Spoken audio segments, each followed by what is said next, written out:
बच्चों, let's read the question. The question says that find the angle in radians through which a pendulum swings if its length is 75 centimeter and the tip describes an arc of length 15 centimeter.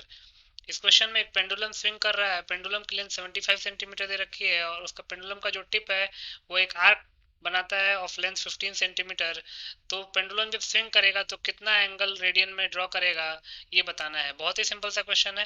पहले हम की concept लिख लेते हैं। तो पहला की concept है, एक फॉर्मूला होता है L is equal to r theta, जहाँ पे L होता है लेंथ ऑफ आर्क, थीटा होता है angle made by the arc at the centre of the circle, at the centre of circle. वो आर्क किसी सर्कल का एक पार्ट रहा होगा, तो आर्क सेंटर पे कितना एंगल बना रहा है वो थीटा रिप्रेजेंट करता है। इस वो रेडियंस में होता है, इन रेडियंस। और आर जो है वो रेडियस को रिप्रेजेंट करता है, रेडियस ऑफ सर्कल, जिसका कि वो आर्क पार्ट है।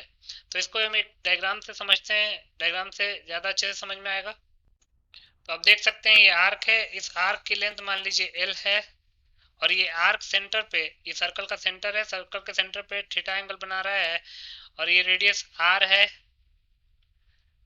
तो इसको रिलेट करने का फॉर्मूला क्या होता है, L is equal to r theta. तो अगर आप इस क्वेश्चन में देखेंगे तो इस क्वेश्चन में पेंडुलम स्विंग कर रहा है और पेंडुलम अगर स्विंग करेगा तो इसी फॉर्म में स्विंग करेगा, एक आर्क ड्रॉ करेगा। अब जब स्विंग कर रहा है तो पेंडुलम की लेंथ 75 सेंटीमीटर दे रखी है, मतलब कि जो रेडियस है वो 75 सेंटीमीटर है। देख सकते हैं according to the question length of pendulum is given as 75 centimeter which can be acting as r। अब जो टिप है वो arc length 75 centi, arc length 15 centimetre draw कर रहा है।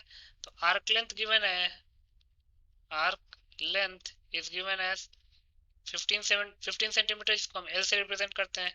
तो हमको थीटा निकालना है, तो लिख सकते हैं since L is equal to r theta, तो थीटा हो जाएगा एल अपॉन आर। क्वेश्चन में एल कितना दे रखा है 75, 15 सेंटीमीटर और आर दे रखा है 75 centimetre. 15 centimetre upon 75 centimetre, centimetre से सेंटीमीटर कैंसिल आउट, 15 इंटू 5 होता है 75। तो थीटा आ गया हमारे पास 1/5 रेडियंस, और रेडियंस में ही पूछा हुआ था 1/5 रेडियंस। तो लिख सकते हैं हेंस